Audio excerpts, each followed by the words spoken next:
നമ്മൾ തിരഞ്ഞെടുപ്പിൽ വോട്ട് ചെയ്ത് പഞ്ചായത്തിലേക്ക് പറഞ്ഞയക്കുന്ന ഒരു മെമ്പറുടെ ഉത്തരവാദിത്തങ്ങൾ എന്തൊക്കെയാണ്? അതേപോലെ ആ മെമ്പർക്ക് ഒരു മാസം എത്ര വരുമാനം ലഭിക്കും? ഒരു വാർഡ് മെമ്പർമാർ അവരുടെ വാർഡിലെയും പഞ്ചായത്തിലെയും ജനപ്രതിനിധിയായി പ്രവർത്തിക്കുന്നു. ഒരു മെമ്പറുടെ പ്രധാന ഉത്തരവാദിത്തങ്ങൾ എന്തെല്ലാമാണ് എന്നാണ് ഈ വീഡിയോയിൽ നമ്മൾ ആദ്യം നോക്കുന്നത്.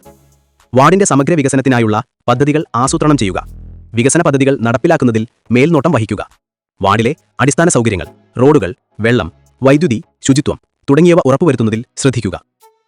ഗ്രാമപഞ്ചായത്ത് കമ്മിറ്റി യോഗങ്ങളിൽ പങ്കെടുക്കുകയും വാർഡിന്റെ ആവശ്യങ്ങൾ അവതരിപ്പിക്കുകയും പൊതുവായ തീരുമാനങ്ങൾ എടുക്കുന്നതിൽ പങ്കുചേരുകയും ചെയ്യുക. പഞ്ചായത്ത് തലത്തിലുള്ള വിവിധ സ്ഥിരം സമിതികളിൽ അംഗമായി പ്രവർത്തിക്കുക. പഞ്ചായത്ത് തലത്തിലുള്ള വിവിധ നിയമങ്ങളും ചട്ടങ്ങളും നടപ്പിലാക്കാൻ സഹായിക്കുക. പൊതുജനസേവനം വാർഡിലെ ജനങ്ങളുടെ പരാതികളും ആവശ്യങ്ങളും കേൾക്കുകയും പഞ്ചായത്ത് അധികാരികളുടെ ശ്രദ്ധയിൽ കൊണ്ടുവരികയും ചെയ്യുക. സർക്കാർ അല്ലെങ്കിൽ പഞ്ചായത്ത് സേവനങ്ങൾ, ജനന മരണ സർട്ടിഫിക്കറ്റുകൾ, ലൈസൻസുകൾ, ക്ഷേമ പദ്ധതികൾ ജനങ്ങൾക്ക് ലഭ്യമാക്കാൻ സഹായിക്കുക. ക്ഷേമ പെൻഷനുകൾ, റേഷൻ കാർഡ് സംബന്ധിച്ച കാര്യങ്ങളിൽ എന്നിവയിൽ ആവശ്യമായ സഹായം നൽകുക. വാർഡ് തലത്തിൽ വാർഡ് സഭകൾ കൃത്യമായി വിളിച്ചു ചേർക്കുക. വാർഡ് സഭകളിൽ വികസന പദ്ധതികൾ ചർച്ച ചെയ്യുകയും ഗുണഭോക്താക്കളെ തിരഞ്ഞെടുക്കുകയും ചെയ്യുക. ഈ തീരുമാനങ്ങൾ പഞ്ചായത്തിൽ അവതരിപ്പിക്കുക. വാർഡിലെ പൊതുജനാരോഗ്യ ശുചിത്വ പ്രവർത്തനങ്ങൾക്ക് നേതൃത്വം നൽകുക. പ്രളയം, പകർച്ചവ്യാധികൾ പോലുള്ള ദുരന്തഘട്ടങ്ങളിൽ സജീവമായി ഇടപെടുക. കേരളത്തിലെ ഗ്രാമപഞ്ചായത്ത് മെമ്പർമാർക്ക് ലഭിക്കുന്നത് ശമ്പളം എന്നല്ല, ഓണറേറിയം എന്നാണ് അറിയപ്പെടുന്നത്. നിലവിലുള്ള വിവരങ്ങളനുസരിച്ച് 2025 വിവരങ്ങൾ പ്രകാരം പ്രതിമാസ ഓണറേറിയം ഏകദേശം 8000 രൂപ. ചില ആളുകൾ 7200 അല്ലെങ്കിൽ 7600 എന്നൊക്കെ പറഞ്ഞു കേൾക്കാം. എന്നാൽ 8000 രൂപയാണ് ഏറ്റവും പുതിയ പൊതുവായ കണക്ക്.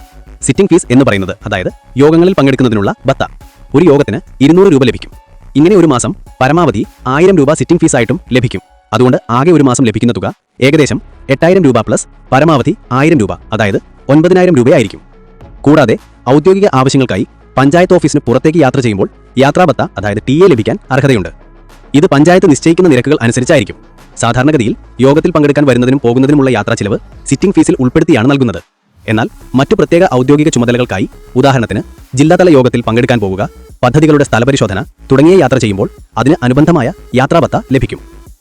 പഞ്ചായത്ത് മെമ്പർമാർക്ക് ലഭിക്കുന്നതിനേക്കാൾ ഉയർന്ന ഓണറേറിയവും അധിക ആനുകൂല്യങ്ങളും ഉത്തരവാദിത്തങ്ങളും പ്രസിഡന്റിനും വൈസ് പ്രസിഡന്റിനും ഉണ്ട്. നിലവിൽ 2025 കണക്കുകൾ പ്രകാരം കേരളത്തിലെ ഗ്രാമപഞ്ചായത്ത് പ്രസിഡന്റ്, വൈസ് പ്രസിഡന്റ് എന്നിവർക്ക് ലഭിക്കുന്ന തുകകൾ: പ്രസിഡന്റ് 15800, വൈസ് പ്രസിഡന്റ് 13200. പ്രസിഡന്റിനും വൈസ് പ്രസിഡന്റിനും മെമ്പർമാർക്ക് ലഭിക്കുന്നതുപോലെ പ്രത്യേക സിറ്റിംഗ് ഫീസ്, അതായത് യോഗത്തിൽ പങ്കെടുത്തതിനുള്ള ബത്ത ലഭിക്കാറില്ല. അവർക്ക് ലഭിക്കുന്ന ഓണറേറിയം അവരുടെ ഉത്തരവാദിത്തങ്ങൾക്കുള്ള മൊത്തമായ പ്രതിഫലമായി കണക്കാക്കുന്നു.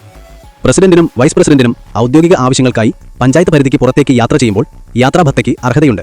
മെമ്പർമാരുടേതിനേക്കാൾ ഉയർന്ന നിരക്കിലായിരിക്കും ഇത് ലഭിക്കുക.